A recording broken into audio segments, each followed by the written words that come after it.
People are here. Wow. I guess you guys are just as unfree from this story as I am. I tried to, the government opened up, so I went down to the mall and the museums. It was nice. I was able to read maybe a chapter of my book, but I couldn't concentrate because I'm just thinking about this stuff. So maybe it's a sign I have to go live. The guard, as I walked in, said, "Hey, anyone ever tell you you look like Einstein?" I said, "Well, but I'm not as smart as he was." "Yeah, but you look like Einstein." I said, "I need a haircut is what I need." And then I stuck my tongue out at him. No, I didn't do that. Okay, I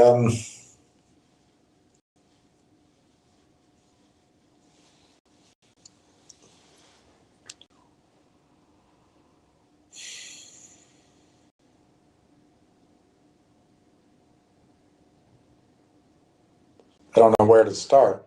I guess I'll start by saying that, hey, is that Gronk? I want to see Gronk. It is. He needs a big hug. Of course, he'll never let me give him one. Maybe, if I had a treat.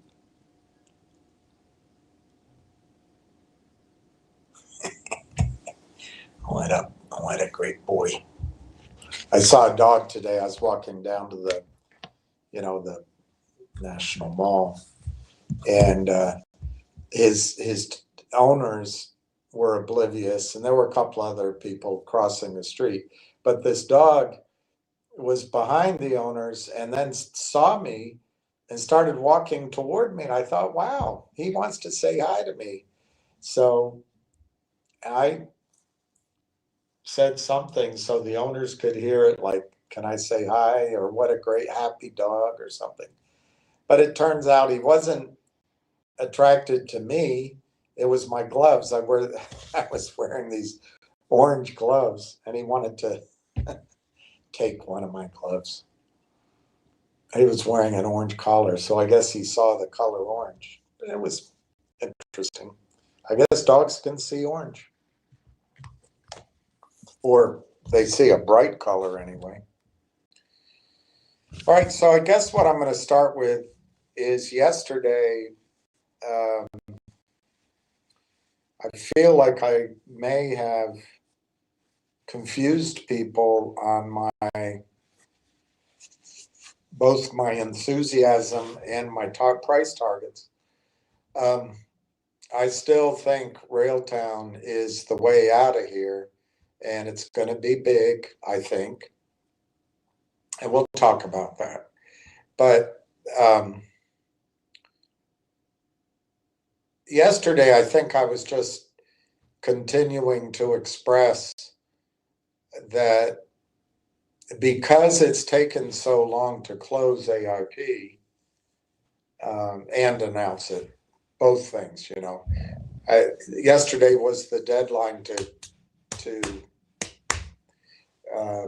complete the transaction, and I think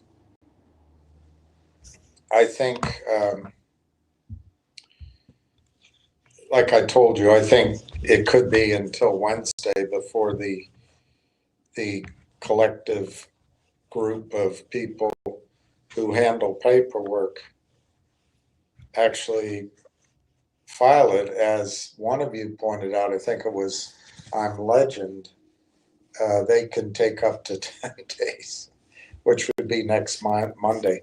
I don't think it's going to take that long. I think midweek. So I'm trying to get, what a mess. What a mess.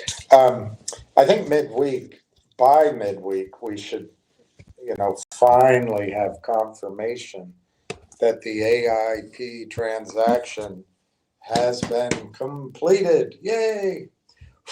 But I think I would be, I would be, I don't want to say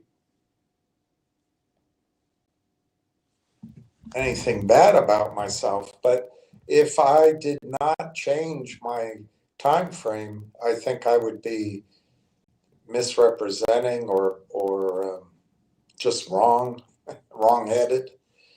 So I have cautioned, and we'll talk about it now. That's the whole point. But I have cautioned, I think, that I don't see much happening to the stock price next week. It may go up a bit. I'll show you a chart. I don't think it's got a lot of downside.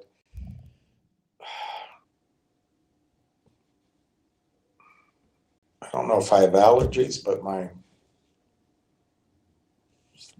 feel like I'm going to sneeze.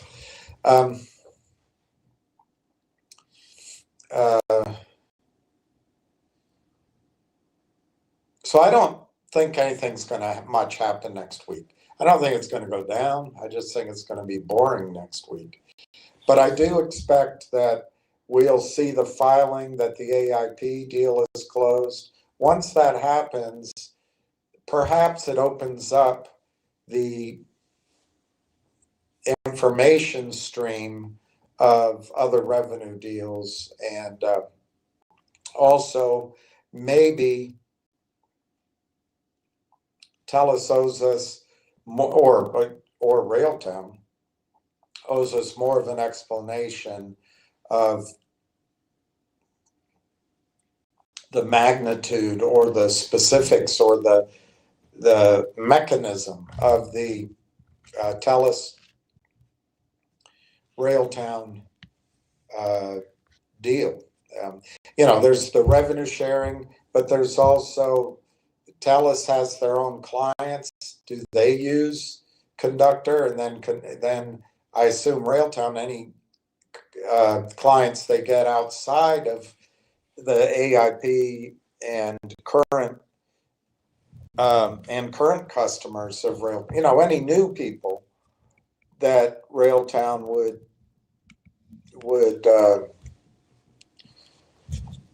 go with. Sorry, my brain's not working. Go with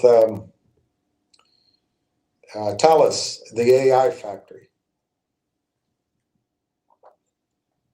So there's a potential for some, PRs this coming week, but I don't think that the stock's going to do a whole heck of a lot next week, which is great. We can keep adding. The following week, probably, if they announce or file anyway, I don't know if they'll announce, if they file that the AIP deal is done, it's possible by the following week, buyers can come in who were precluded from buying. We'll see. That's a theory, and we'll test it. So I think the next week, which is Thanksgiving week, I think there could be buying in Canada for Railtown. And I think the stock could get over $1 that week. and then the first week of December, second week of December, if we get lucky, and there's research, and the research has a following in Canada, institutional and retail, and maybe it's more than one company. I looked up TELUS, and I'd say TELUS has at least 7 or 8 research groups that have been recently mentioned. You know, maybe 3 or 4 of them are interested in Railtown. Anyway, if research comes out, let's say during that Thanksgiving week, I bet you could start seeing some buying in the first half of December. And I'll say that the stock could get to $2 US plus or minus 25 cents. That feels a little aggressive for the holidays coming up, but it's down from what I projected before. But I don't want it to come across as negative, and that's the reason I wanted to show you a couple of things today, and we'll do it sort of as I guess as a discussion. Where's Grunk? Oh, don't go, Grunk. I hope he's fine. I hope he's fine. He's such a handsome boy. He's such a handsome boy. Yeah, he grabbed the other dog, grabbed Michael, and his mother said, whatever his name was, no, you can't have that. I would have let him take it, but then what would I have done? But if he took it, I wouldn't have been mad. He was just being a happy boy. CJ Yukon is number 1. I thought if I did this right away, I wouldn't be tired, but I guess. Jeff Grimm, number 2. Chestnut, numero 3. Speaking of handsome boys. Hey, Fast Eddie. D-Mac, Balula, be my baby. CJ Yukon. Oh, we already said hi. Hey, Jim. And Candy, it's good to see you. Good to see Grok. Steve, just thinking you'd be on. I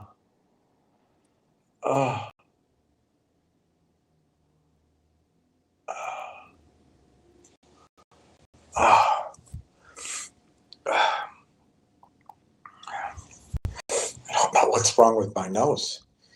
I'm Almost Legend, surprising Saturday, Sir William. If you go to Railtown's AI LinkedIn page, they've posted that registration is open until tomorrow for their AI for Good hackathon, a live virtual demo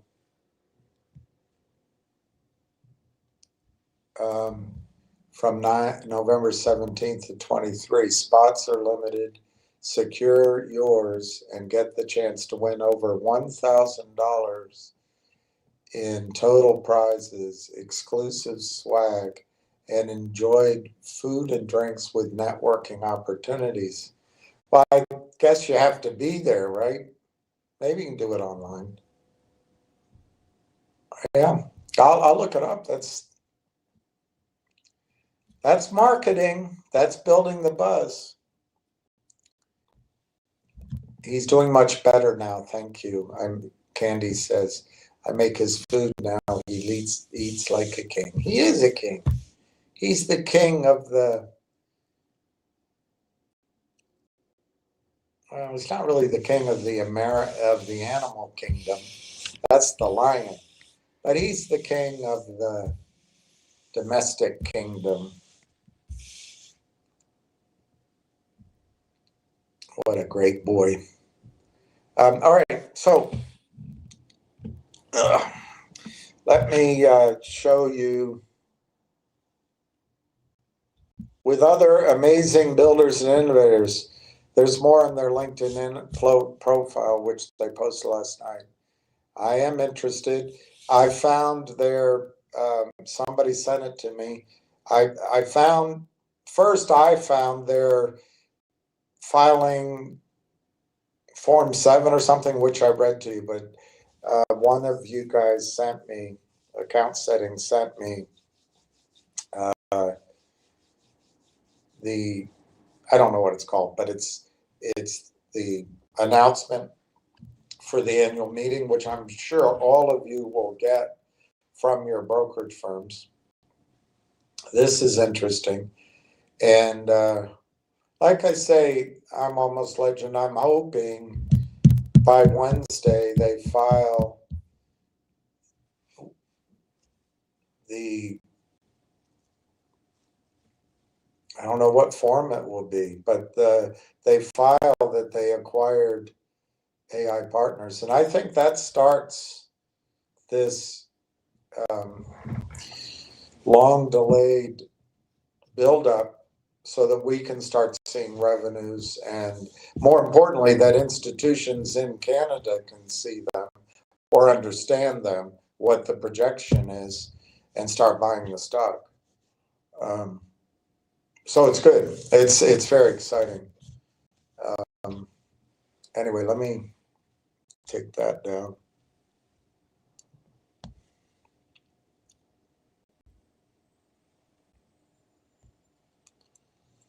and show you. Well, let me show you this chart first. This is it's very hard to, for some reason my printer doesn't turn on. I get frustrated and just let it go, but I'm gonna try to figure out why.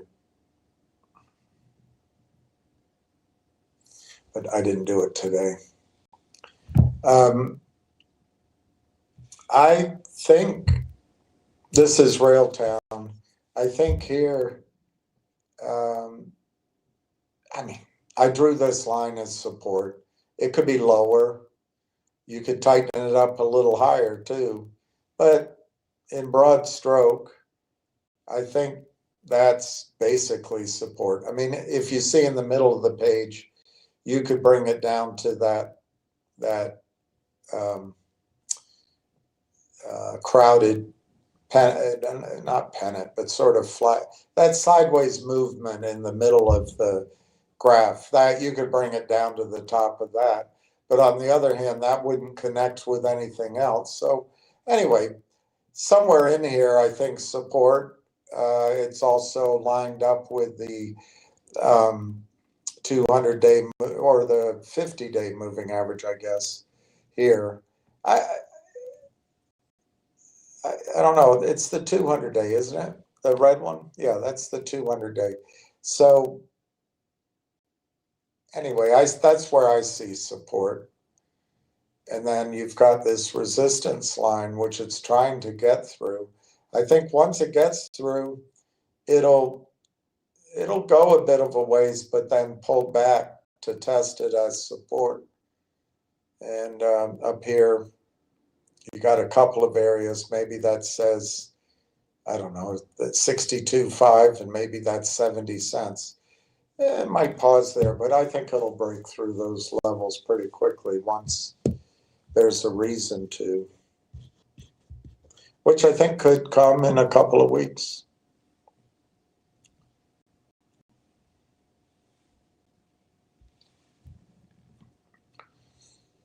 All right, so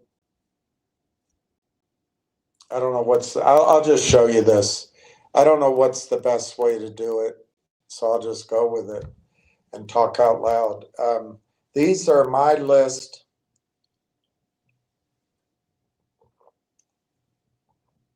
of the potential revenue streams, and I'll show it to you, go through it, and then maybe I can show you where I got some of it.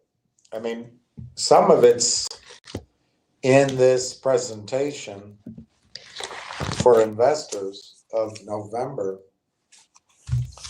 But let me just show it to you. So here's what I worked on as guess. It's only guessing, of course. I don't know. But 12 months forward annual recurring revenues. The first and the most exciting and the most important thing is the 170 companies. It's in this presentation. I'm not making, I mean, it doesn't come right out and say it exactly, but it says there's going to be a referral fee. No, well, it doesn't use that word either. It says revenue sharing. And I think it's kind of like a referral fee. I'm not sure it's going to be called that. But the reason I emphasize referral fee is there's no cost to it. There's no cost to it. So what I did here, the number in the presentation is 120 million. In the cost of hosting that the 175 companies currently spend elsewhere. I don't know where they host their AI agents or whatever they're called. But once Railtown owns AIP, they're going to move those. Now, I don't know how long it takes, how many they'll get right away, but I assume they'll get them all because they'll control the company. I don't know what the revenue split is, so I took an eighth, which is 12.5% right there. So I took 120, multiplied it by an eighth, came up with 15 million. Now remember, I'm not trying to figure out actual revenue booked. I'm trying to figure out what they can tell institutions for their next 12 months. And that'll change every month, just get better and better, I hope. But okay, so that's 15 million. And then there's 400 million in these 170 companies in revenue. And Railtown is going to cross-sell with those companies. And I left off here rolling up. I meant to write that. So the combination of cross-selling and rolling up, I should have written that over there. I should have written that here. I assumed, well, they've got 400 million. And let's just take 80% of that. And then I multiplied that times 20%, trying to come up with what could they roll up is the main number. And maybe what's the,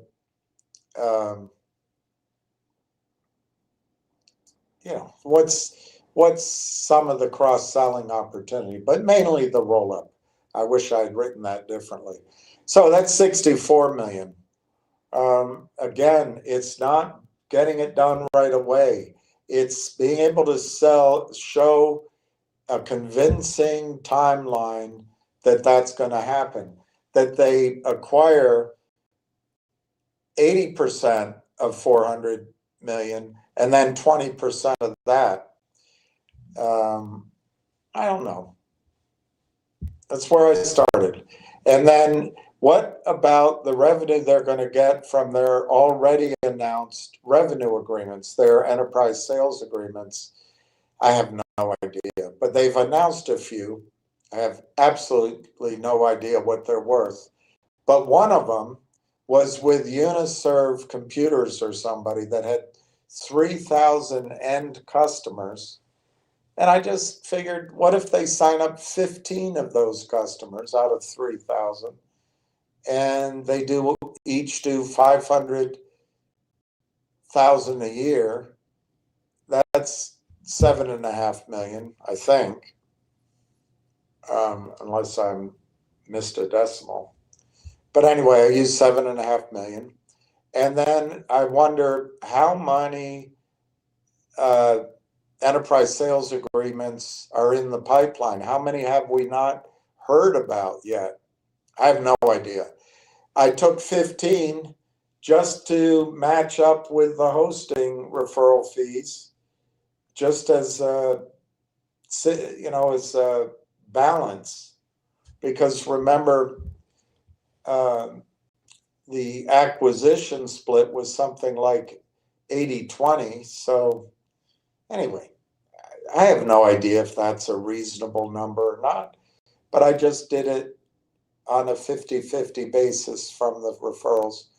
And then what about their new enterprise sales group? They're on like this thing that I'm almost legend just talked about. What about their new marketing efforts to get customers between now and the end of the first quarter? I have no idea. I put 10 million, and I think 10 million is low. And then down here, what about the cross-selling to new AIP clients beyond the current AIP end users who number 5,000? I didn't put a number at all. And then the question I have is, what if TELUS starts directing their customers, some of them or all of them, to use Conductor? I didn't put any number there at all. But you could use some estimate of growth to assume those 5,000 end users could become 6 or 7 or 8,000. I don't know. And TELUS currently has 13 million customer connections. There's no way those are all enterprises, but I couldn't find a number when I Googled it. So anyway, I didn't use a number here or here to make up for the fact that I have no idea if these numbers are reasonable. But all I'm saying here is sometime on a rolling basis, each month, as they're talking to their institutional investors, let's say January, February, March, April, each month, what can they show as their forward 12 months ARR? And so I come up with 111,500,000. I would guess sometime by the end of the first quarter. This is a conceivable projection. I'm not saying booked. I'm just saying a projection for the forward 12 months. So what does that mean? Well, at 35x, it means using 350 million shares. They currently have about 2.25, not 350, not 3.5. So I'm massively increasing the number of shares outstanding, trying to be conservative as well. But at 35x, which I think is a low side, and maybe that's a good target to use, it gives an $11 share price target maybe sometime in the first quarter. Remember, I think there will be discounting of good news in the share price. Now, if for some reason the institutions think it justifies 50x, well, there you have it. $16, 75x, $23, $24, to 100x, $31, $32. But I would say for the first quarter, I'd focus on the yellow number. And then what I did 3 things on a very busy picture.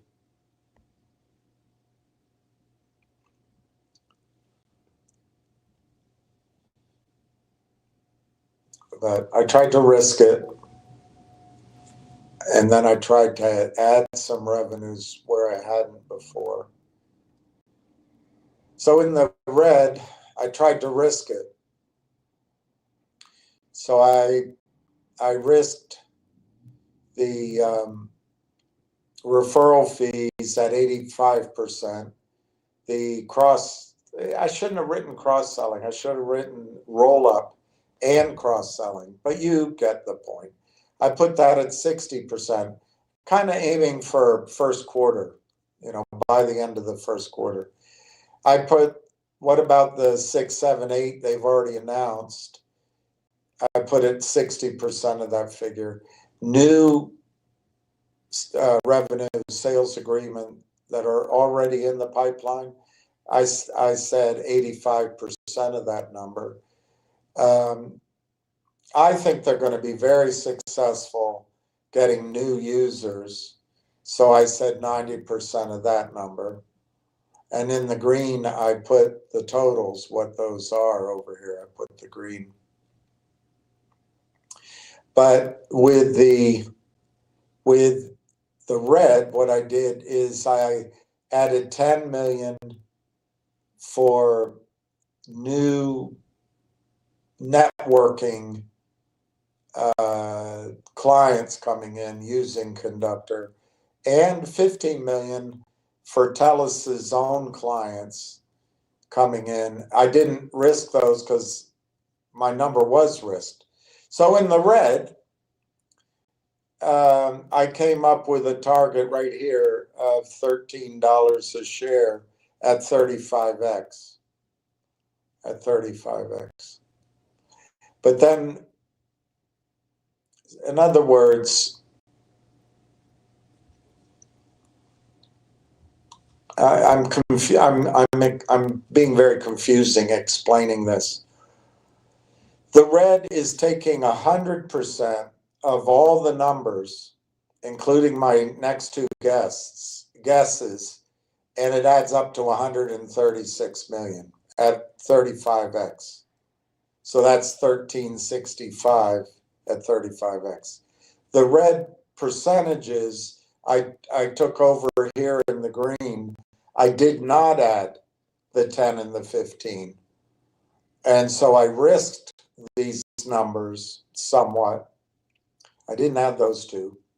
And the target I get's right here in the green. Instead of 11, it's 775 a share for the first quarter. These are my first quarter targets. And then over here in the purple,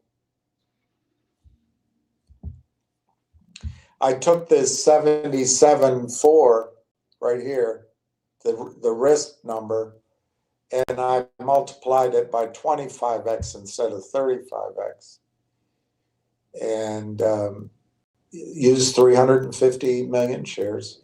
I got $5.50 as a conservative target, in my judgment, for the first quarter.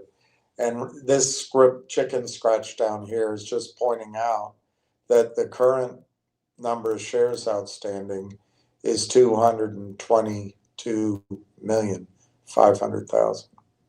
So just to summarize, I think a conservative target for the first quarter is $11 a share. But if you want to risk it,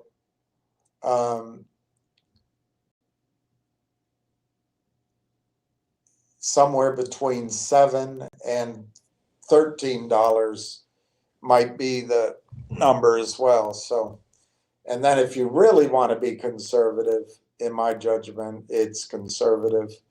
You could look for $5 a share in the first quarter. Look, these are things you can do yourself. You can come up with your own guesstimates. But I'm pretty confident we're going to have a nice first quarter.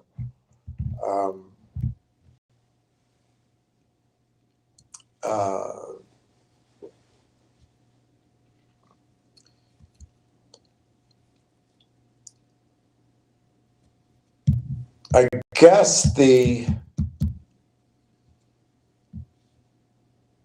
guess the theory is, or I guess my theory is, that the buyers have not been able to buy because the deal, the AIP acquisition still has not, well, I mean, I believe it closed yesterday, but it's hasn't been filed as closed.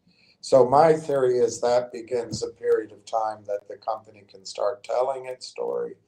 And then shortly thereafter, some of this buying that has held up may come in. Now, a lot of institutions cannot buy under $1 or won't, or under $2 or $5. So it's going to be, I don't think it's going to just rocket from 50 cents to $5. I think it's going to be ebb and flow, ebb and flow, ebb and flow. But it's going to steadily get there. What's weird is once it's, say, $5.50, $6, I think it could double in a day or two. It all depending on how revenues are presented to institutions. But I think institutions will step in at $5 or $6 a share. So I don't know if I clarified anything, but my point is I think it's going to be a very good first quarter.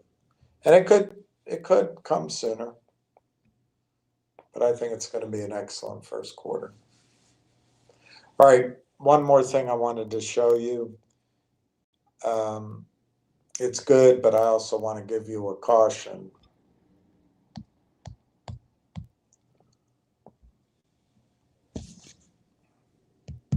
I'm not telling you to buy the stock.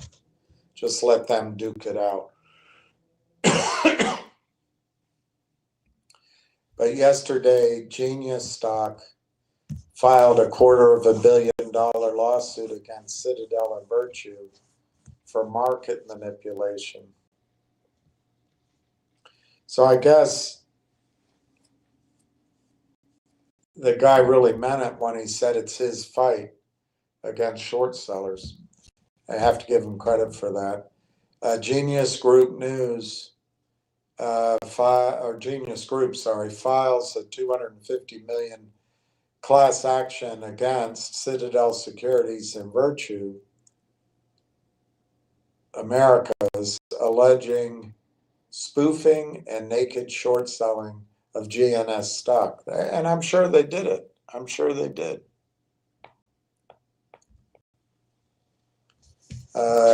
Class action in New York, spoofing on and naked shorting on 98% of the trading between April and May. They must have the data. 250 million.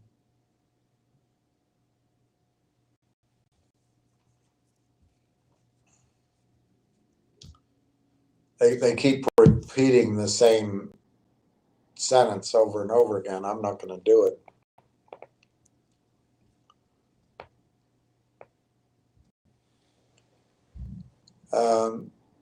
The complaint was filed in the Southern District, U.S. District Court for the Southern District of New York. Multiple sections of the Securities and Exchange Act of 1934. The lawsuit centers on a practice of spoofing, which is placing trades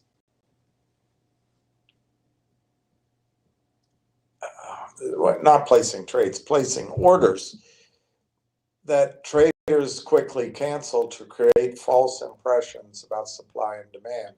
That's happening in Railtown. According to the complaint, the defendants engaged in these practices. The company claims the defendants have placed thousands of orders, all of which were canceled within milliseconds. These rapid-fire orders allegedly created false impressions of excess supply and volatility in the stock. They're filing on behalf of all shareholders, the company and all shareholders who were defrauded by this.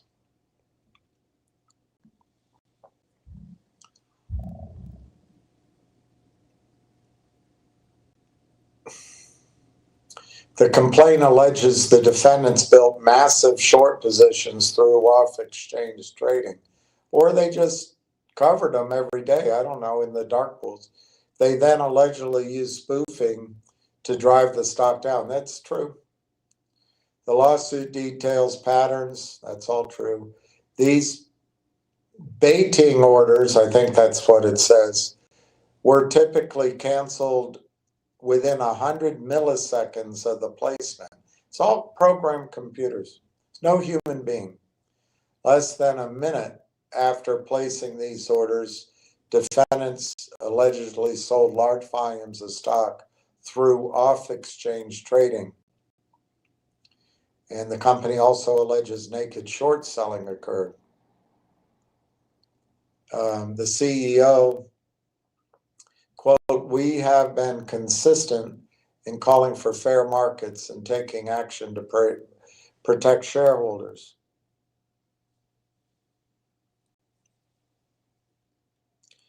Okay, so then I Googled Genius Group is using the law firm Basile Law Firm and a team of attorneys led by Wes Christian. Filed November 14th.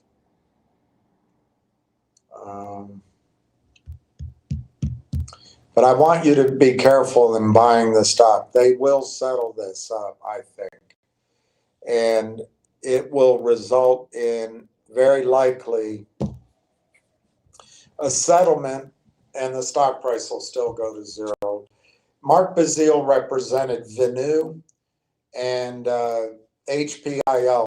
Both of them, the same kind of, news came out. Both of them went through it. It was against the Kramers, and there was a settlement, and now the stocks, they trade, but you don't know the price. They're essentially seller boxed. So I just be very careful trading on that information.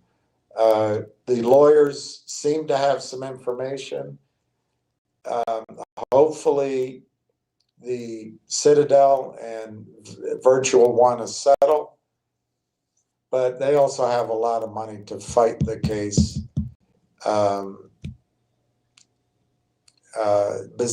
Mark Bazile make a ton of money on settlement, and it looks like it's a role reversal. Mark is the lead attorney, and Wes is the joining attorney, I guess.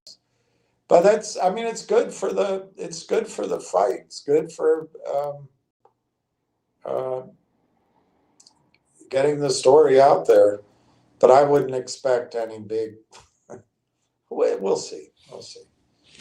After a year or two of duking it out, when the crowd and the excitement's fade, they'll just settle it, and the common stockholder will get very little, I'm guessing.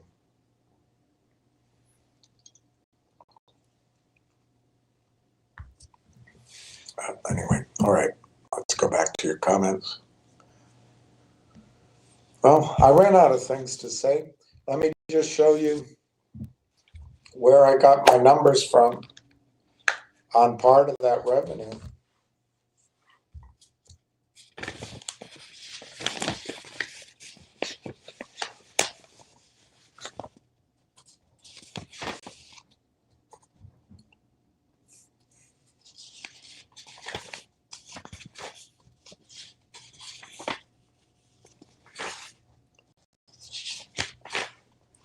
I think this is a great presentation. And what we need to do is get Mr. Corey and Mr. Marwan on here to go through it and tell you about it.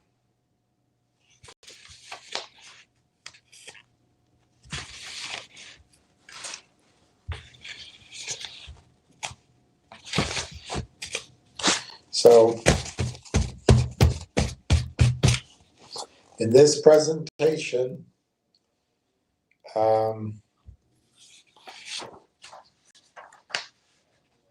there's a whole lot of discussion of how this is all going to work with TELUS on their, they have charts showing it, but they don't really go into how much money is involved. But I mean, here's an example of the Railtown TELUS Corp Compute partnership. And that, I mean, this is all hard for you to read, but the key thing to understand, you got Conductor on one side and TELUS AI Factory on the other. So this is the revenue model, which I'll read again. Railtown revenue model. Railtown AI Technologies is monetizing its newly announced partnership with TELUS through the deployment of our agentic frameworks within TELUS's sovereign AI data factory. While TELUS provides the hosting and compute infrastructure for large language models, Railtown contributes its proprietary agentic frameworks.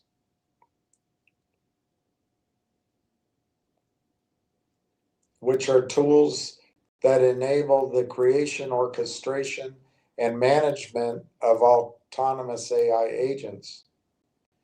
Hyperscalers like TELUS require frameworks or developer toolkits, which are called ADKs, to make their hosted LLMs truly usable. Without these frameworks, it's extremely challenging for customers to build, deploy, and interact with AI agents effectively. And that's where I would love to hear, what if TELUS doesn't have anybody else putting those frameworks or ADKs, that layer of infrastructure in the AI, in the TELUS AI factory? If they're not, that's going to be a huge source of revenue. But that's, maybe they don't get all of it, just some part of it. But that's what they need to start talking about. I don't know the answer. By combining TELUS's secure domestic AI compute environment with Railtown's frameworks, customers can efficiently build and deploy AI agents while ensuring their data remains in Canada. The revenue model is usage-based and tied directly to the success of AI deployments. For every agent built with Railtown's framework and deployed on TELUS's platform, Railtown receives a net percentage of the compute revenues generated by TELUS.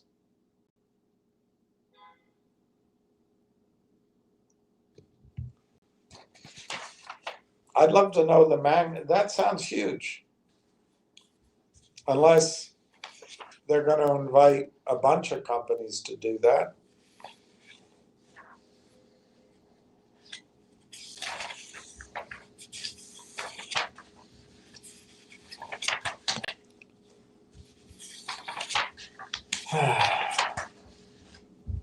All right, so then they talk about the AI partnerships,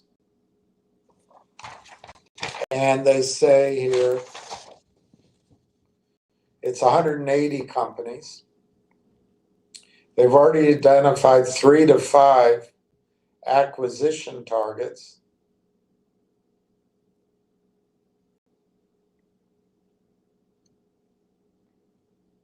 And we know from Dr. Kaur that these companies do 2 to 3 to 4 million on average on annual revenues. Well, if you assume two, it's kind of that $400 million range that we've heard of before. And it's here, by the way, it's listed here. Um, of course, some will do a lot more revenue, others a lot less. Some will have higher margins. But anyway, it says here, it's 180 companies. They're carefully selected by the team. And the affiliates currently serve over 5,000 clients, which they're going to cross-sell to. They've already identified 3 to 5 of these network clients to acquire. They expect to do it at a discount and then optimize the costs across these 3 or 5 and pick up the value created vis-a-vis publicly traded revenue, net revenue. So that's their acquisition plan. They have a combined, these affiliates, the network affiliates, have a combined approximately 400 million in revenues. So that's where I got it on that chart. I took 80% of it and then took 20% of that. It's an accretive strategy. They're going to buy these private companies at a discount. Why would anyone do that? Because they want an exit. They want a public company exit. And also they want to be, if Railtown pulls this off, the first companies to do the deal will get more stock and they'll get the upside. I mean, that's the theory. They'll get the upside of Railtown's conductor in addition to their own products upside. So they spread the risk and get more of the gain.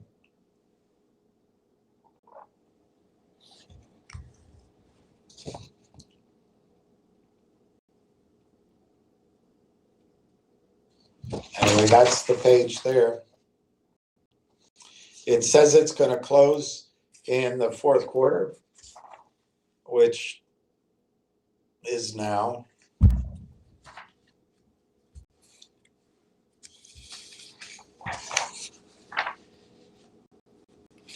They bring up the 400 million again here.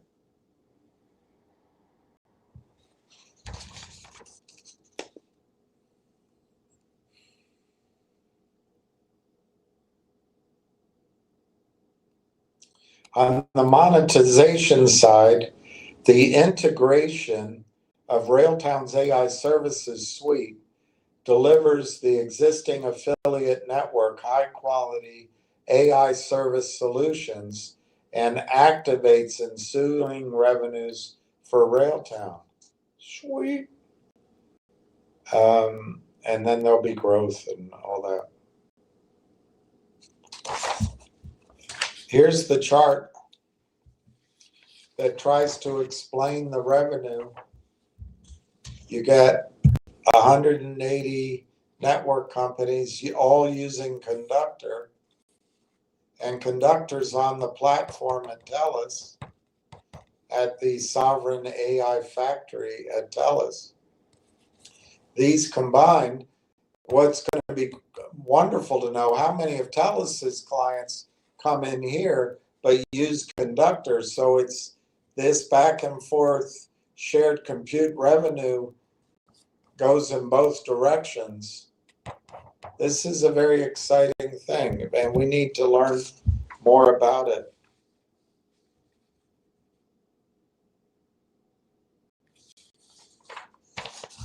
I think that's all I wanted to show you from the. Oh, one more. It's hard to see. This is the moat. I don't know. In technology, things move quickly. but they ostensibly have 8 barriers to entry or reasons why they're ahead of the competition. I'll read them off to you. They are going to have the ability to cross-sell with the affiliates. And I think by being first with their platform, that means the affiliates won't be using anybody else.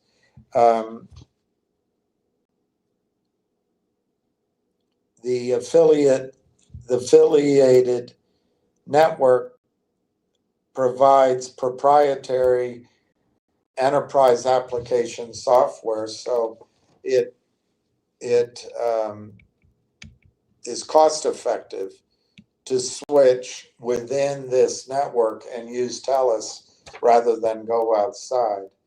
It's brand recognition, it's access to capital, intellectual property, platform capacity. It's a vertical market.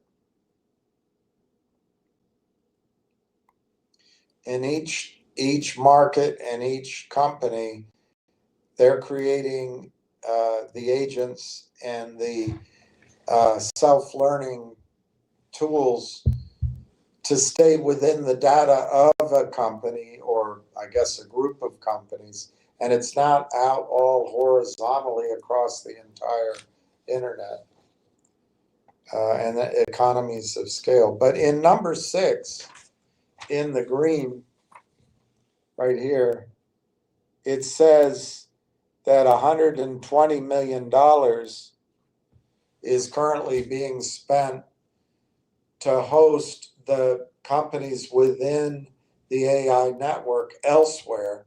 They're going to bring as much of that as possible. I think they're going to get a lot of it, most of it, because Railtown's going to control AIP.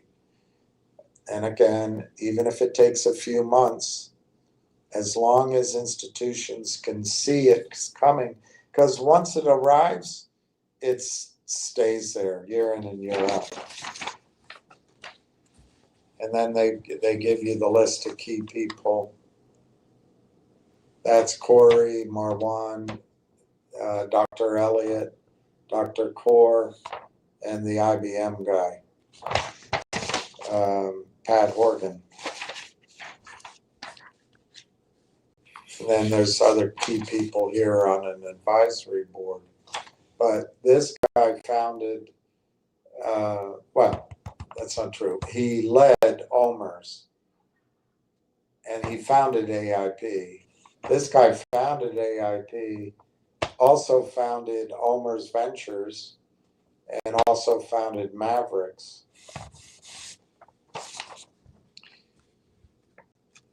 Founders and directors, employees and consultants own almost 40% of current shares.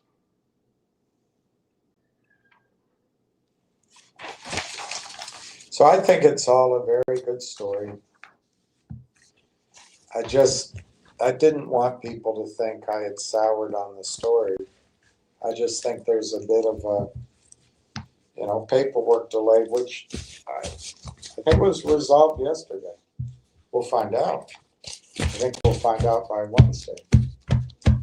So it's a great time to buy, great time to add to positions, in my judgment.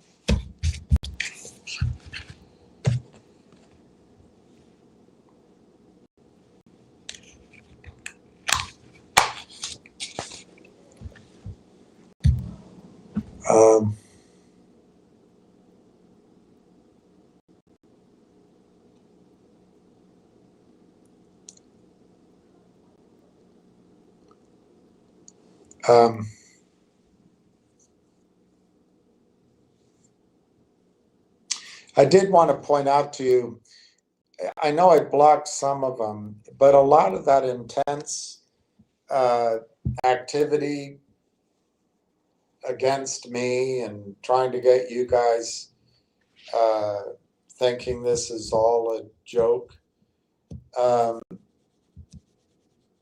has stopped. I mean, I'm sure they can come on at any time, But my theory is they no longer have a day trade or a swing trade going on, so they're gone.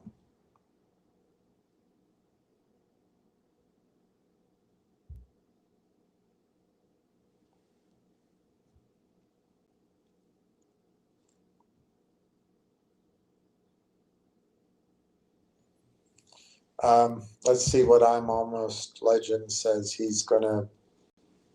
Oh, there's Ward. There. Oh, wow, it's a lot. It's a lot. Okay, Tebow. Reinforcement learning from AI feedback. That is exactly RLAIF stands for reinforcement learning from AI feedback.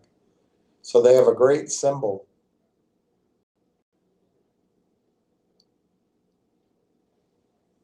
Leverages AI models to provide feedback during large language model training, enhancing. Here's the Wikipedia co-founder storming out of an interview. See, other people are like me. He's storming out of an interview because he was asked a question.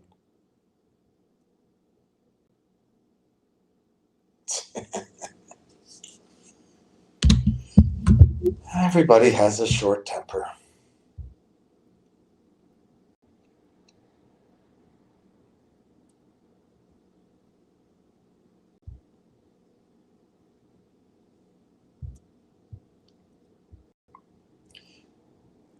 I'm hoping that Carlos Alcaraz wins right now, even though I normally don't, because if he wins against FAA, I think Djokovic takes one of the top 4 seeds at the Australian Open. And that's good for Joker. Anyway, let's see what Tebow says. Yes, Railtown is a leader in this field. Yes. Ward Richardson, good afternoon to me and to you. Doing some DD on RT on their CS. I was curious if that software, that's the conductor software.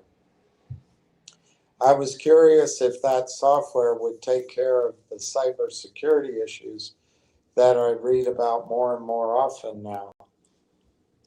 One part of this presentation says they do cybersecurity in anyway, I think it is conductor, not Langtrax. The reply I received was great news for RT. I emailed you the answer around 1 p.m. Darn it, I don't know how to get it. I don't know how to get it on mine. I'll try. I will try.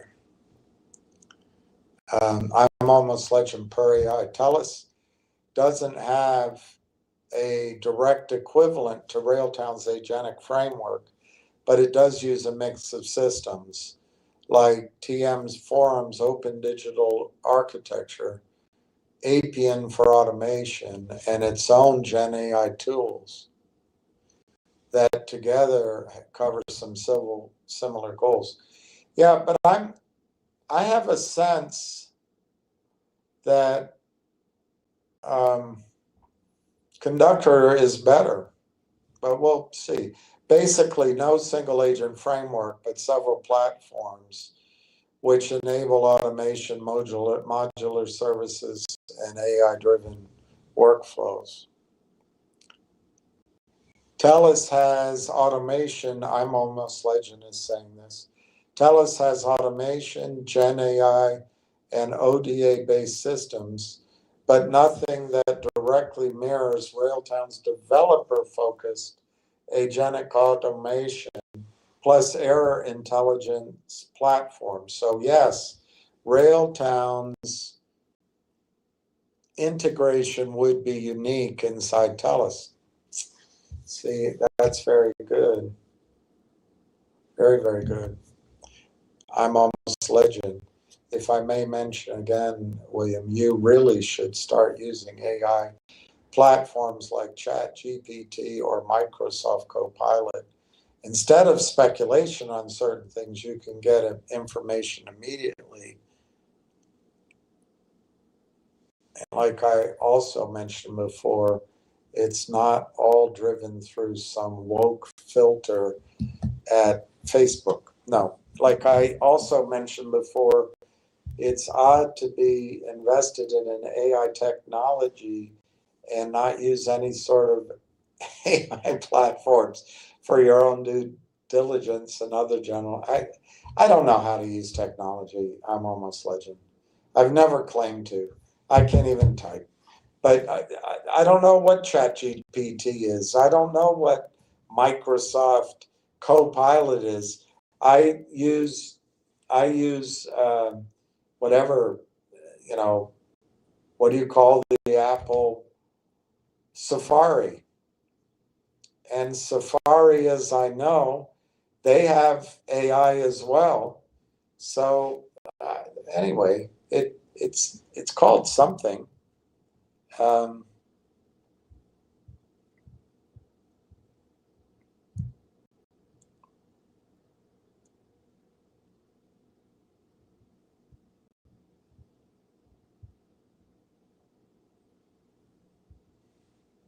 it's called I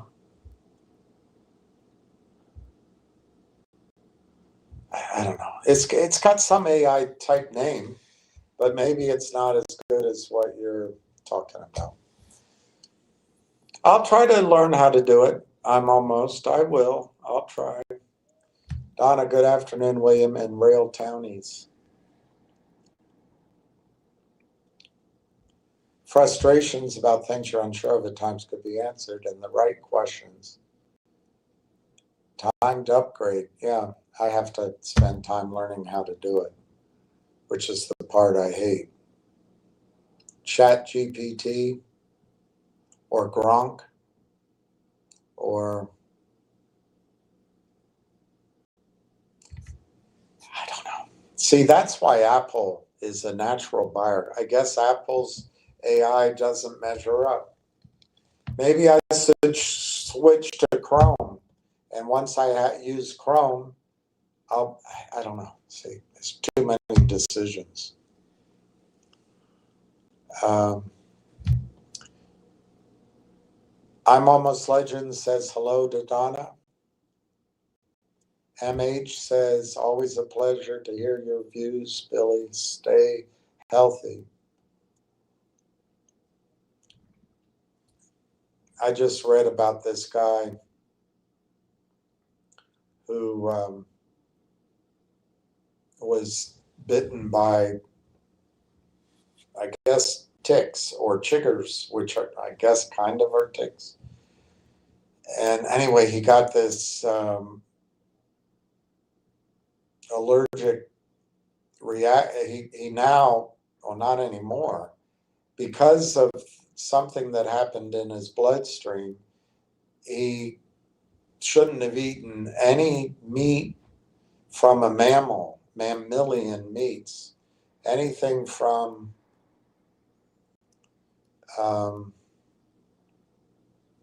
beef, pork, or lamb. And he went to, I think he was 47. He went to, and I guess he didn't know about this, but he went to a cookout. He was in New Jersey. He had a hamburger. And within 4 hours, he was unconscious, driven to the hospital, and he died, all because of a tick. Ugh. It's terrible things happen. Donna says, good morning, good afternoon, I'm Almost Legend. Donna says hello to Ward. Jimbo Whitefire, yes, I will.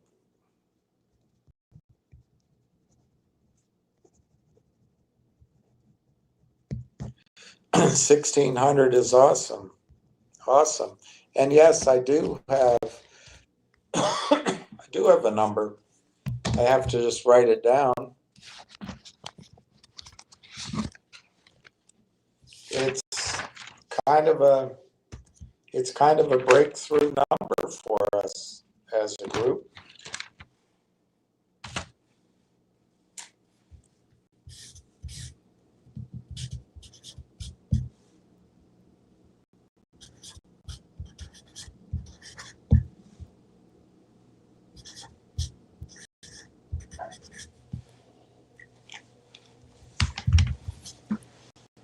$15,532,523 shares. 15,500,000.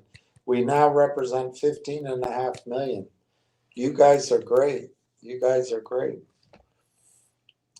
Yeah, Ward, I've been listening to him too, and he is really bullish. Ward Richardson, I was listening to Jensen Huang, the CEO of NVIDIA, in an interview that stated the AI tool industry represents $100 trillion industry. Wow. Wow. Yeah, he's really bullish about what's coming. And you saw Warren Buffett actually bought into Alphabet. You know, it's a market. Some people are bullish, some are negative. Ward Richardson, hello, Donna. Jason Harbison, hello, William. I am almost legend. Now I understand now about your level of tech familiarity, Sir William. For some reason, I thought you were a bit more proficient. No, I just do it. Look what I do. I take pictures of things. I don't know how to interact. It might be what I'm using, but I should be able to show you websites. I don't know how to do it. I don't know how to edit. It's all a little bit frustrating, but I figure let's just plow forward with what I know how to do. Because I don't like having excuses to keep me from, trying to make something happen. So, yeah, I'm handicapped by that. I don't understand technology, cameras, uh, uh, stereos. I don't really understand. Just I'm the kind of guy. I'm almost legend, and I took that Myers-Briggs test. Anyway, it doesn't matter. And the guy talked about how people are different, and if you just understand it, for example, if you're married to somebody that's different than you are, just don't try to change them. But he said some people who buy a new microwave, bring the microwave home, set the big box on the counter, carefully slice the box open, get the bag out, carefully open it, and take out the instructions, and then get a cup of coffee and sit down and read the instructions cover to cover, and then they set up the microwave. He said other people get the box for the microwave, open the box, put it on, take it out of the box, take the microwave out of the box, put it on the counter, plug it in, and hit the buttons. You can guess which one I am. So everything I have, like the clocks are always blinking. I don't know. I guess it's partly being bored by it, but it's something I should change. No, I appreciate. I should use Chat GPT, but if I use Google, it gives me some sort of well, not Google, it's, I guess it's Siri. Or is it Google? I don't know. It gives me some sort of AI answer. It just might not be as good as Chat GPT. To fill the gaps as long as you don't mind. Thanks always. That's why some of us are here to, yeah, I appreciate it. I like the feedback.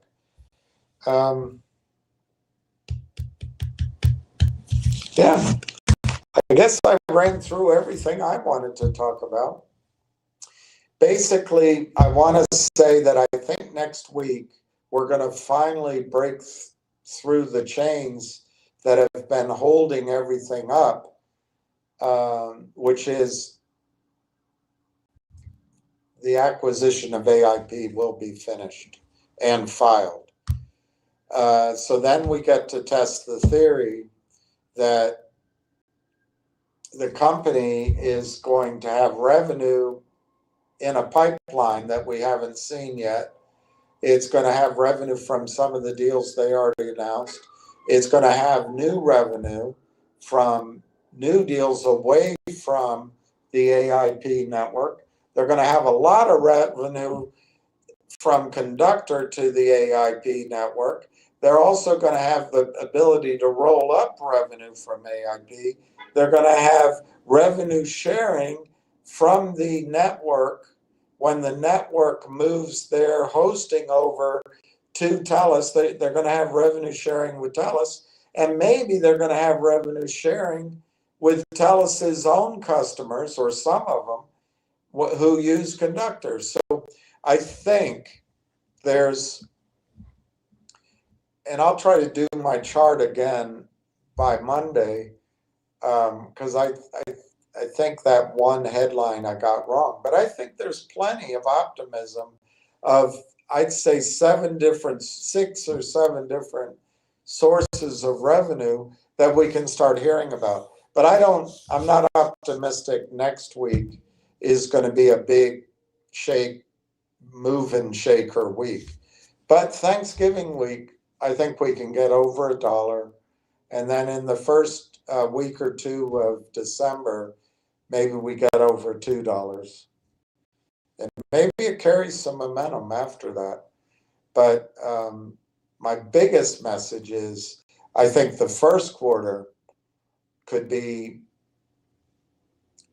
I'd have to say a minimum of $5 and easily as high as $25 price target on Railtown if the market stays strong, if the multiples stay strong, if Railtown gets out first.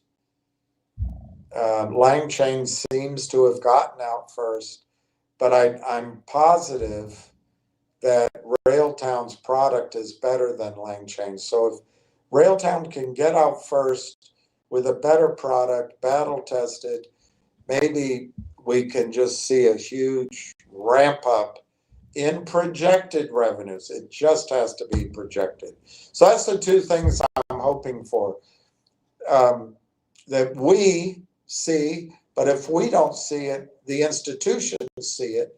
Just this projection of just a super, almost vertical ramp up of revenues over the next months. And it just has to be projected. And then what we want to see is institutions start buying up in Canada.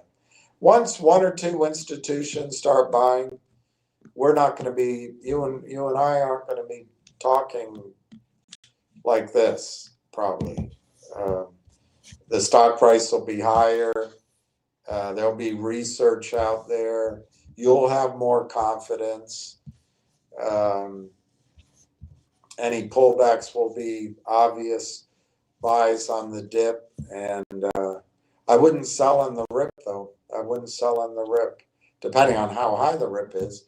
I mean, if we go to, 200 or 300 in some sort of explosive upside move, well, obviously that's different. But in general, you guys are, and me, for me anyway, we've been able to build a significant position, which I don't think you're going to be able to do even if you had the money when it's $10. I think once it's $5 or $6, $7, I think institutions will be competing with each other. I think these algorithmic sellers will stop. They'll go to other more fertile grounds where they can destroy. And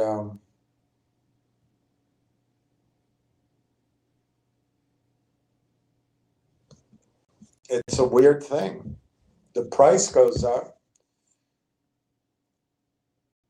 but there won't be as much stock available. Obviously, that depends on how quickly and how high it goes.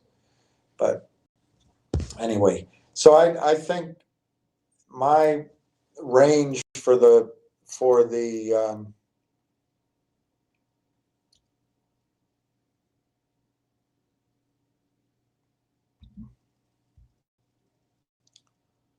for the first quarter